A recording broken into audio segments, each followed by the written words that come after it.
We will cut $2 million from the mayor's and councillors' budgets.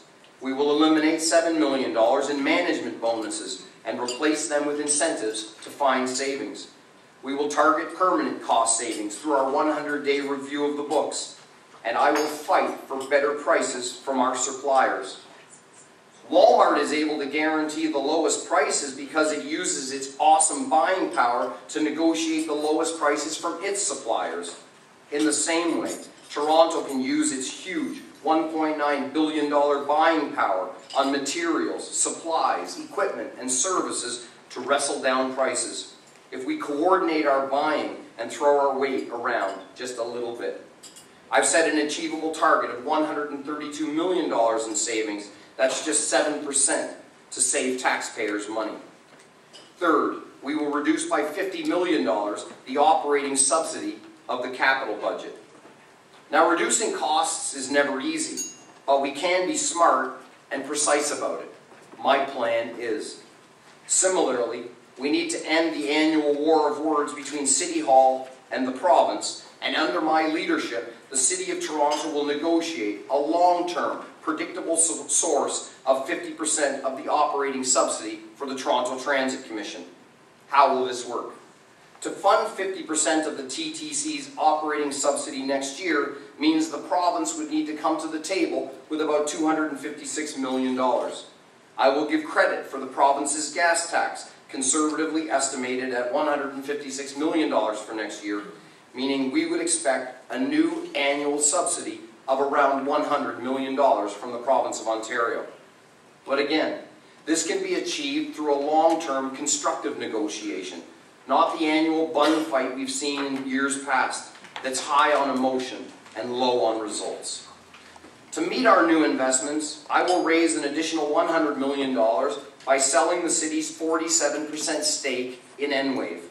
I will dedicate the proceeds of the Enwave sale specifically to a transit trust fund to fund the transit improvements I've proposed, turning a non-strategic asset into a strategic investment.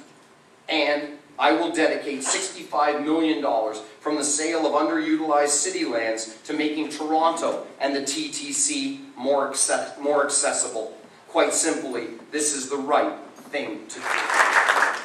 As Minister of Health in Ontario, I bent the cost curve down and improved efficiency by instituting performance targets and putting results online. Hospital funding was stabilized at the same time that hospitals increased their volume of services. Some people mock the idea of getting more for less, but that's exactly what I delivered for Ontarians.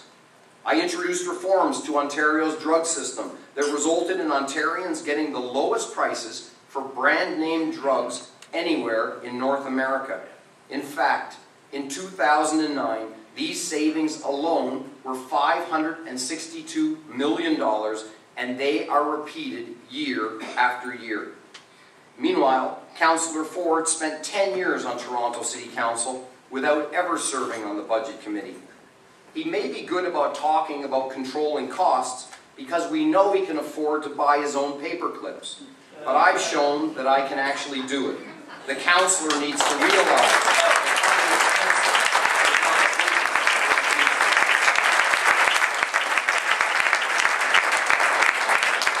Toronto doesn't need a mayor who talks about saving money.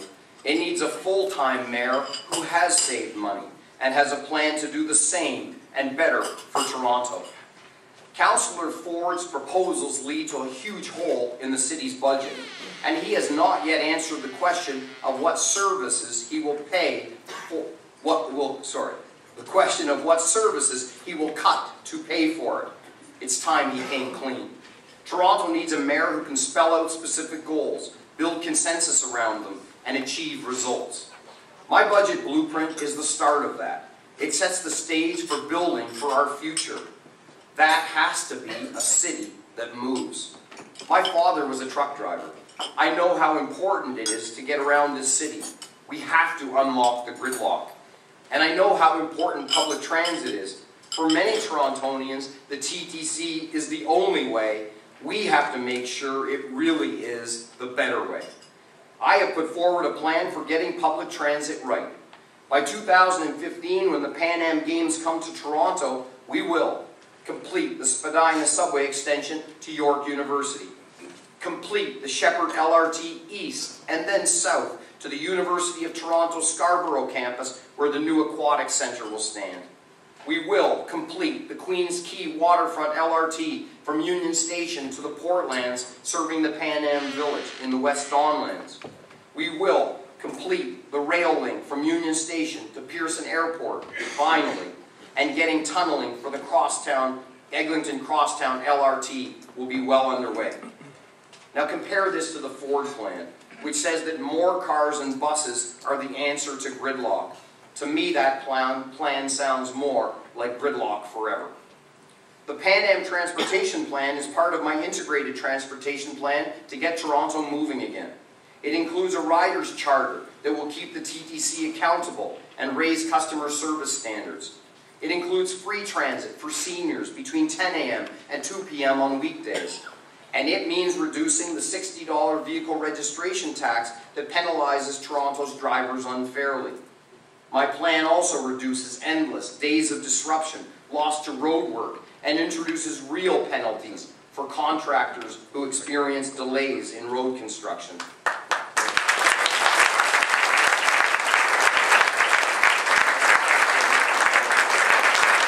My Toronto includes a place for cycling and respect for pedestrians. I will make sure that Torontonians can get where they're going faster, better, easier, and more safely. Because a city that moves is a city that is dynamic and exciting.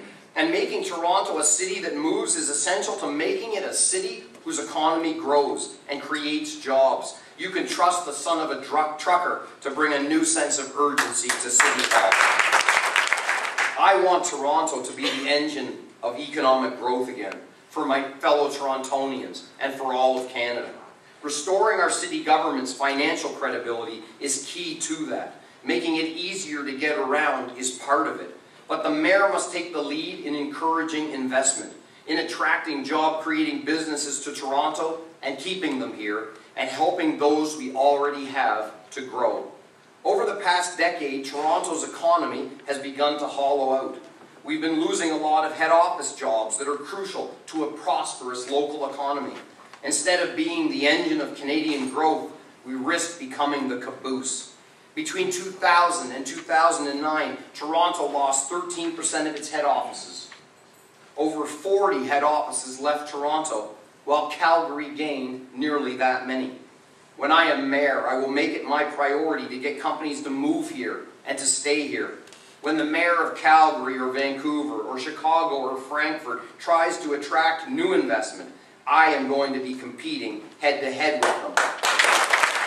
I have experience winning battles for investment on the world stage, and I have experience working with other levels of government to get results, as I did working with Tony Clement and John Baird to get Ontario's fair share of infrastructure stimulus funding. I will make you proud.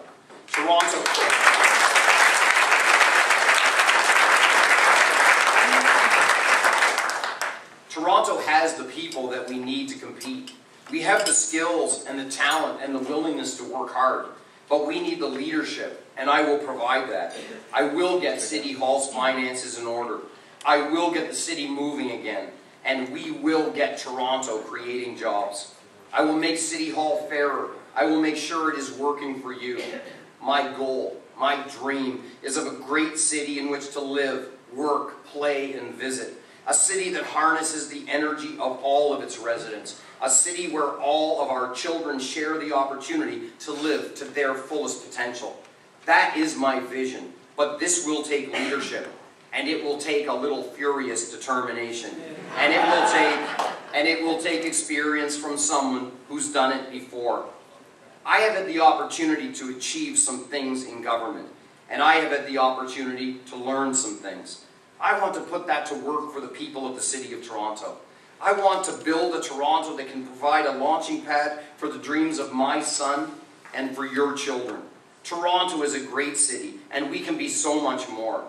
I believe Toronto must always be an inclusive city, not a divided city. We must build on our strengths. That's my Toronto, and that's the Toronto I'm fighting for.